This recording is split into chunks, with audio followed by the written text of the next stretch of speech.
Hello everyone, I am Dolly Sharma and welcome to my YouTube channel TAC The Science Classes। आज हम इस video में class 8 science का chapter number 15 को continue करेंगे, जिसका नाम है सम नेचुरल फिनोमिना। इससे पहले वाली वीडियो में हमने पढ़ा था वहाँ पर कि हमारे पास कुछ नेचुरल फिनोमिनाज होते क्या हैं। साथ ही साथ हमने ये भी पढ़ा कि जो चार्ज होते हैं वो क्या होते हैं, टाइप्स ऑफ चार्जेस क्या होते हैं और साथ ही साथ उनकी इंटरेक्शन कैसे होती है। हमने इनको कुछ एग्जांपल्स के थ्रू भी समझा था। ठीक है, आज हम इस वीडियो में पढ़ेंगे कि जो ट्रांसफ़र ऑफ चार्जेस होते हैं वो क्या होते हैं। ठीक है, ट्रांसफ़र ऑफ चार्ज मतलब चार्ज को ट्रांसफ़र कैसे करते हैं, और साथ ही साथ इस टॉपिक में हम सब एक सिंपल डिवाइस है जिसका नाम है इलेक्ट्रोस्कोप, जिसकी हेल्प से, इस डिवाइस की हेल्प से हम देखेंगे कि चार्ज का यहाँ पर ट्रांसफ़र किस तरीके से हुआ है। ठीक है, तो स्टार्ट करते हैं। सबसे पहले हमारे पास यहाँ पर एक एक्टिविटी है 15.4, हम इसको स्टडी करेंगे सबसे पहले। ठीक है, तो देखिए हमने इस एक्टिविटी में क्या लिया है, एक एम्प्टी जैम बोतल ली है। सबसे पहले एक एम्प्टी जैम बोतल ली और एम्प्टी जैम बोतल के ऊपर एक कार्डबोर्ड का पीस रखा। तो उस कार्डबोर्ड का पीस हमें ये ध्यान रखना है, इस कार्डबोर्ड का पीस जो है वो इस एम्प्टी जैम बोतल की माउथ से, जो माउथ है इस माउथ से बड़ा होना चाहिए। ठीक है, फिर हमने इस कार्डबोर्ड, जो ये कार्डबोर्ड लिया, जो ये कार्डबोर्ड ले रखा है, जो ये ब्राउन कलर का दिख रहा है आपको, ठीक है, तो इस कार्डबोर्ड के बीच में एक क्या कर दिया, एक होल कर दिया। ठीक है, एक होल करने के बाद इसके अंदर एक पेपर क्लिप जो मेटल की थी, एक मेटल की पेपर क्लिप डाली और इस मेटल की पेपर क्लिप पर हमने दो एल्यूमिनियम की फॉइल ली। ठीक है, जो दो एल्यूमिनियम की फॉइल को उनको इसके बीच में हैंग कर दिया। देखिए आपको दिखाई दे रहा होगा, ये जो हमारे पास दो एल्यूमिनियम की स्ट्रिप्स हैं, ये हमने क्या करा, जो हमारी पेपर क्लिप है, ठीक है, इसमें हमने क्या किया, इसको हैंग कर दिया। ठीक है, अब जो ये हमने हैंग किया, अब हम क्या करेंगे, कोई भी एक चार्ज बॉडी लेकर आएंगे। यहाँ पर इन्होंने एक चार्ज रिफिल लेकर आए हैं। ठीक है, कोई भी चार्ज बॉडी हम लेकर आएंगे। ठीक है, चार्ज बॉडी कहाँ पर लेकर आएंगे, हम यहाँ पर लेकर आएंगे। ये जो चार्ज रिफिल है हम इस मेटल की जो पेपर क्लिप है इसके पास लेकर आएंगे। तो जैसे हम इसके पास लेकर आएंगे तो मेटल, ये जो चार्ज रिफिल है ये इस मेटल की क्लिप को क्या करेगा, टच करेगा।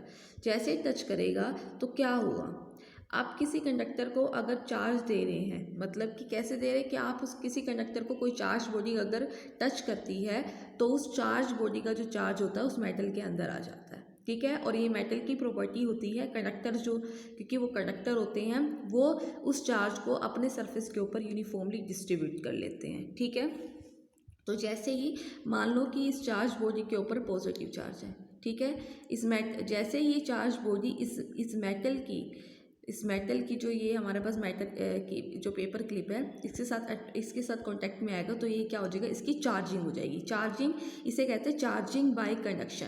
ठीक है, कंडक्शन से इसकी चार्जिंग हुई। कंडक्शन मतलब कि एक अनचार्ज बॉडी को चार्ज बॉडी के साथ अगर कांटेक्ट में लाते हैं तो ये जो चार्ज बॉडी है इस बॉडी का जो चार्ज होता है वो इस मेटल के ऊपर यूनिफॉर्मली डिस्ट्रीब्यूट हो जाता है। ठीक है, तो ये कंडक्शन हुई है, मतलब कॉन्टैक्ट से जो हमारे पास चार्जिंग होती है उसको बोलते हैं चार्जिंग बाय कंडक्शन। तो यहाँ पर देखो चार्ज का ट्रांसफ़र हुआ है कि ये हमारे पास ये जो हमारे पास यहाँ पर चार्ज रिफिल था, इस चार्ज रिफिल को जैसे ही इस मेटल की पेपर क्लिप के साथ क्या किया, कॉन्टैक्ट में लेकर आए।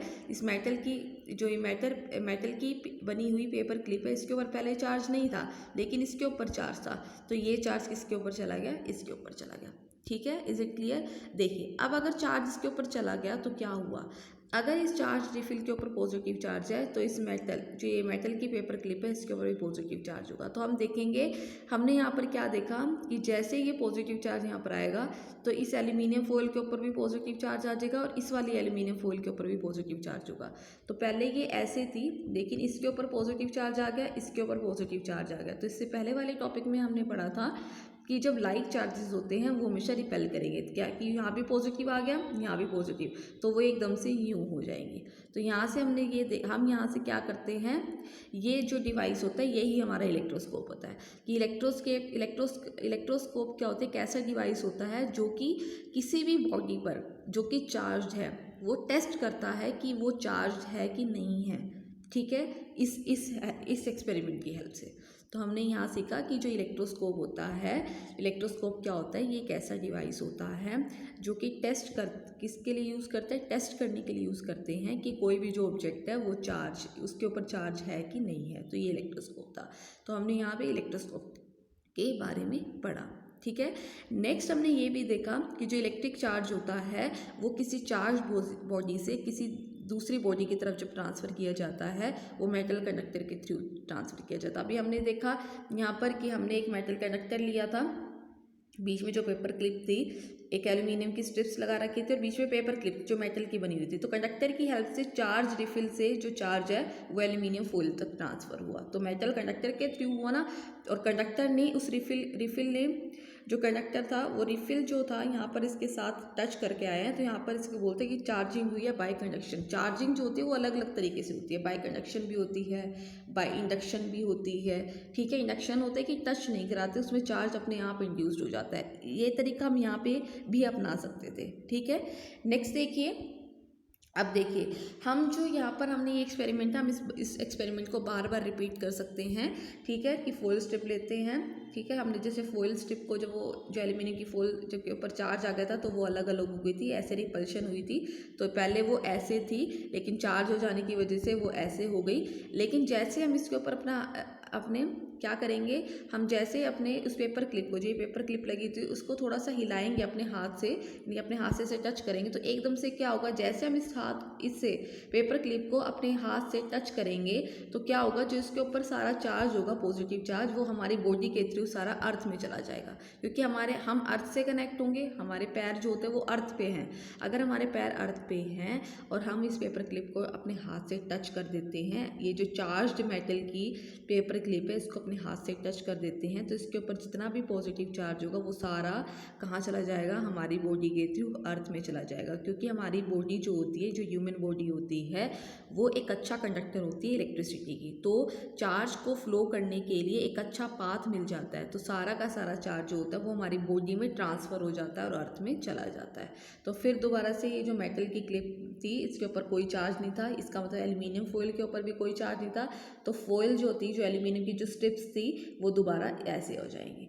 ठीक है, वो ऐसे आ जाएंगी दोबारा, क्योंकि अब उनके ऊपर कोई चार्ज नहीं है। फिर दोबारा हम कोई चार्ज रिफिल लेकर आएंगे, इस चार्ज रिफिल को इसके पास लेकर आएंगे, फिर दोबारा ये चार्ज ट्रांसफ़र हो जाएगा। ठीक है, फिर दोबारा इसके अंदर रिपल्शन हो जाएगी और फिर दोबारा हम इसको हाथ से टच करेंगे तो सारा चार्ज वापस कहाँ चला जाएगा, अर्थ के अंदर। तो इस तरीके से हम ये एक्सपेरिमेंट बार बार रिपीट कर सकते हैं। ठीक है, लेकिन हमने ये देखा कि ये ऐसा क्यों हो रहा है बार बार। ये इस वजह से हो रहा है क्योंकि यहाँ पर क्या हो रही है, डिस्चार्जिंग होती है। कि हम क्या करते हैं, हाथ लगाते हैं जब एक चार्ज्ड मेटल कंडक्टर को, और हम क्या है अर्थ से कनेक्ट हैं, तो वो क्या होता है, जो फॉइल की स्ट्रिप्स होती हैं और जो चार्ज्ड मेटल जो होता है वो चार्ज को क्या कर देता है, वो चार्ज को लॉस कर देता है अर्थ को थ्रू आवर बॉडी। ठीक है, इसको कहते हैं कि वो डिस्चार्ज हो रहा है। Then the process of transferring of charge from a charge object to the earth. मतलब कि देखिए ध्यान से, इसका मतलब क्या है, इसका मतलब ये है कि किसी भी चार्ज, देखिए ध्यान से, कि किसी भी चार्ज्ड बॉडी से चार्ज को ट्रांसफ़र करना, किसी भी चार्ज्ड बॉडी से चार्ज को अर्थ पे ट्रांसफ़र करना, इसको क्या कहते हैं, अर्थिंग। कैसे, इसे कहते हैं अर्थिंग। इसे क्या कहते हैं, अर्थिंग कहते हैं। ठीक है, अर्थिंग का बहुत बड़ा रोल है। अर्थिंग का हम कहाँ यूज़ करते हैं, अर्थिंग जो होती है, it is provided in building to protect us from the electric shocks due to any leakage of electric current. Electric current की लीकेज से कई बार क्या होता है, हमारी बिल्डिंग के अंदर जो हमारा पूरा सिस्टम होता है, पूरा इलेक्ट्रिक सर्किट होता है, उसके अंदर इलेक्ट्रिक करंट की लीकेज हो जाती है। तो इलेक्ट्रिक करंट की लीकेज की वजह से हमें इलेक्ट्रिक शॉक लग सकता है। ठीक है, तो इसीलिए वहाँ पर क्या होता है, वहाँ एक अर्थिंग का कंसेप्ट यूज़ किया जाता है, अर्थिंग की जाती है। ठीक है, हमारे पास वैसे भी 3 तरह की वायर्स होती है जो मीटर से होकर जा रही होती है, लाइव वायर, न्यूट्रल वायर और एक अर्थ वायर होती है। तो वहाँ पर क्या होता है, वहाँ पे अर्थिंग होती है, मतलब ये हमें प्रोटेक्ट करता है, शॉक लगने से, इलेक्ट्रिक करंट की लीकेज से बचाता है। ठीक है, तो ये हमारा इलेक्ट्रोस्कोप के बारे में था। यहाँ पर हमने जो डिस्चार्ज होते हैं कैसे बॉडी, वो पढ़ा, और साथ ही साथ हमने एक बहुत इंपॉर्टेंट कंसेप्ट पढ़ा यहाँ पर, वो था अर्थिंग का। ठीक है, नेक्स्ट हम पढ़ते हैं लाइटनिंग के बारे में। तो लाइटनिंग कैसे होती है, क्या होती है, इसके पीछे क्या स्टोरी है, तो वो चीज़ें हम यहाँ पर पढ़ेंगे कि लाइटनिंग क्या होती है। तो ध्यान से देखिए लाइटनिंग क्या होती है। देखिए हमने देखा है कि लाइटनिंग होती है कि बादल आते हैं, बारिश का मौसम होता है, बादल गरजते हैं और साथ ही साथ हमें वहाँ पे बिजली भी चमकती हुई दिखाई देती है और कई बार बिजली नीचे भी गिरती है। हमने सुना है ना कि बिजली नीचे गिरती है। तो ये सब कुछ कैसे होती है अब हम यहाँ पर पढ़ेंगे, ठीक है। हमने इससे पहले देखा कि वहाँ पे कुछ स्पार्क्स प्रोड्यूस हुए थे। जब हमने कुछ एग्जाम्पल्स पढ़े थे कि हमने देखा था कि जब कोई भी वूलन या वूलन के क्लोथ्स हम पहनते हैं सर्दियों के टाइम पे और उन्हें जब हम उतारते हैं कपड़ों को तो एक क्रैकलिंग की आवाज़ सुनाई देती है। तो वहाँ पर हमने कुछ एग्जाम्पल पढ़े थे कि जो हेयर्स जो होते हैं वो चार्ज हो जाते हैं। जब हेयर्स वूलन क्लोथ के साथ उनकी रबिंग होती है तो वो चार्ज हो जाते हैं हमारे हेयर्स, हमने ये पढ़ा था। तो वहाँ पर एक मतलब वहाँ पे जो स्पार्क हुई थी उसको भी एक तरह की लाइटनिंग ही बोला जाता था। तो वहाँ पर चार्ज प्रोड्यूस हुआ था बाय रबिंग, ठीक है। वहाँ पर जो लाइटनिंग हुई थी, वहाँ पर जो चार्ज रबिंग हुआ था वो क्या होता है, चार्ज जो प्रोड्यूस हुआ था बाय रबिंग हुआ था। जो चार्ज प्रोड्यूस बाय रबिंग होने से वहाँ एक स्पार्क आया था जिसको हमने एक तरह की लाइटनिंग ही बोला था। लेकिन जो हमारा नेचुरल फिनोमिना होते हैं, जो लाइटनिंग होते हैं वो कैसे होते हैं उन्हें हम पढ़ते हैं, ठीक है। तो ध्यान से देखिए, आपने क्लास 7 में पढ़ा होगा कि जब थंडर स्टॉर्म होता है, क्लास 7 में आपने इसके बारे में पढ़ा था कि जो थंडर स्टॉर्म जो बनता है, डेवलपमेंट होती है, उसके अंदर जो एयर करंट होते हैं, जो उसके अंदर क्या होते हैं, एयर करंट होते हैं, ठीक है। जो एयर करंट होते हैं वो ऊपर की तरफ मूव करते हैं और जो वाटर ड्रॉपलेट्स होती है वो नीचे की तरफ आती है।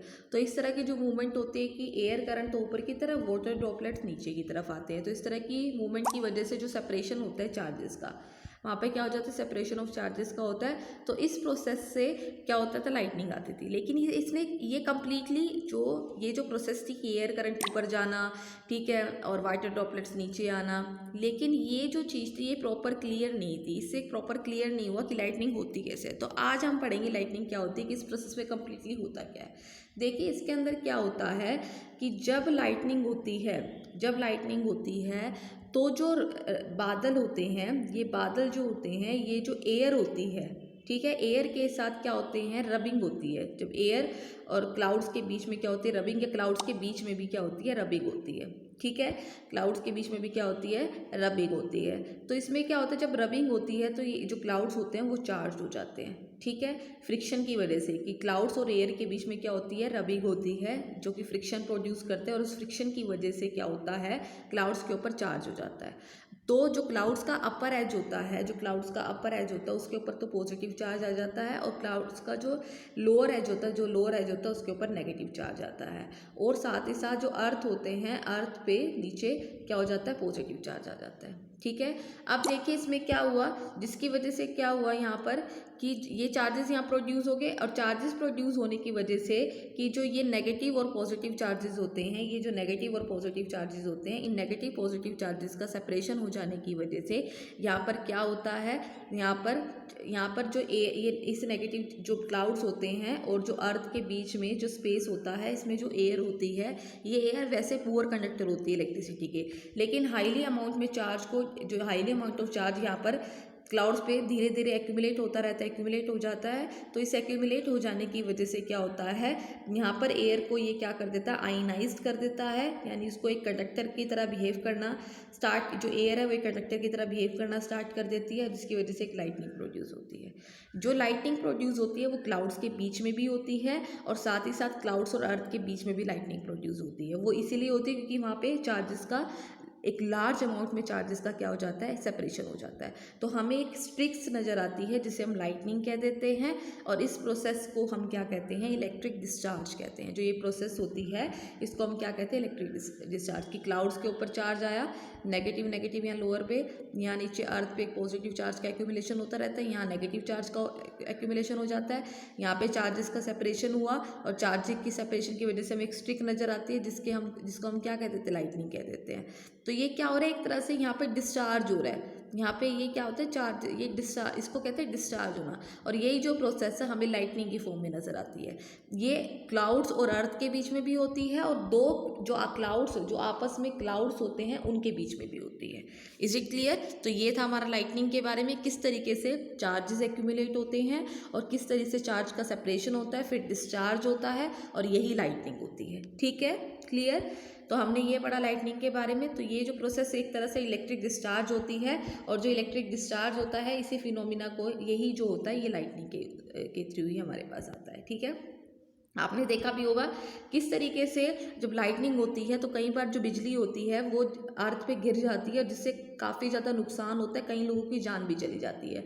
तो हमें कुछ ऐसे मेजर्स, हमें ज़रूरत है कि हम कुछ ऐसे चीज़ें सीखें, जो ऐसे ऐसे सेफ्टी मेजर सीखें जो हमें लाइटनिंग से बचा सके। ठीक है, तो अब जो नेक्स्ट टॉपिक हम पढ़ेंगे वो है लाइटनिंग सेफ्टी की। किस ऐसे कौन कौन से सेफ्टी मेजर है जब लाइटनिंग या थंडरस्टॉर्म हो रही होती है तो हम उस टाइम पे इनको अपना सके, ये प्रिकॉशन ले सके, जिससे हम उस लाइटनिंग से, जो बिजली है उससे बच सके। तो क्या है हमारा पहला सेफ्टी मेजर, ध्यान से देखिए। सब जब भी लाइटनिंग होती है या थंडर स्टॉर्म होता है तो उस टाइम हमें क्या करना चाहिए, तो हमें उस टाइम ये देखना चाहिए कि कोई भी एक सेफ प्लेस ढूंढना चाहिए। जैसे ही हमें कोई भी थंडर सुनाई देती है तो ये हमें एक अलर्ट होता है कि हमें किसी सेफर प्लेस पे चले जाना चाहिए। लेकिन जैसे आप लास्ट थंडर सुनते हैं तो एक थोड़ी देर के लिए वेट कीजिए, एकदम से आप किसी जगह पर भागना मत शुरू कीजिए। ठीक है, आप थोड़ी देर वेट कीजिए। ठीक है, पहले एक बार जैसे सुनिए, थोड़ी देर वेट करके फिर आप कहाँ जाइए, सेफ़र प्लेस की तरफ जाइए। तो पहले हम फिर सेफ प्लेस को ढूंढिए कि सेफ प्लेस क्या है। अब सेफ प्लेस हमारे लिए क्या होगा, कोई भी घर है या कोई भी बड़ी सी बिल्डिंग है वो हमारे लिए सेफ प्लेस है लाइटनिंग से बचने के लिए। ठीक है, अगर आप बाहर हैं और अगर आप कार या बस से ट्रैवल कर रहे हैं तो आपके लिए सेफ़ है कि आप उससे बाहर ना निकले, आप उसके विंडोज़ और जो डोर्स हैं उसको अच्छे से बंद कर लीजिए और अंदर बैठ जाइए कार या बस के अंदर। ठीक है, तो ये हमारे लिए सेफ़ है। तो अब हम अच्छे से पढ़ते हैं कि अगर हम घर के बाहर हैं या घर के अंदर है तो क्या क्या सेफ्टी मेजर्स हमें लेने चाहिए, क्या हमें करना चाहिए और क्या हमें नहीं करना चाहिए। तो जब हम स्टार्ट करते हैं, जब हम बाहर होंगे घर से तो हमें क्या करना चाहिए लाइटनिंग से बचने के लिए। तो ध्यान से देखिए, जब हम बाहर होंगे, ओपन व्हीकल्स जैसे कि मोटर बाइक्स होती हैं, ट्रैक्टर होते हैं, कंस्ट्रक्शन मशीनरीज होती हैं, ओपन कार्स होती हैं, ये हमारे लिए बिल्कुल सेफ़ नहीं होती है। ओपन फील्ड जो खेत होते हैं वो हमारे लिए बिल्कुल सेफ़ नहीं है जब थंडर स्टॉर्म या लाइटनिंग हो रही होती है। जब भी लाइटनिंग है हमें बड़े बड़े पेड़ों के नीचे कभी भी बैठना नहीं चाहिए, कभी भी उनकी शेल्टर नहीं लेनी चाहिए।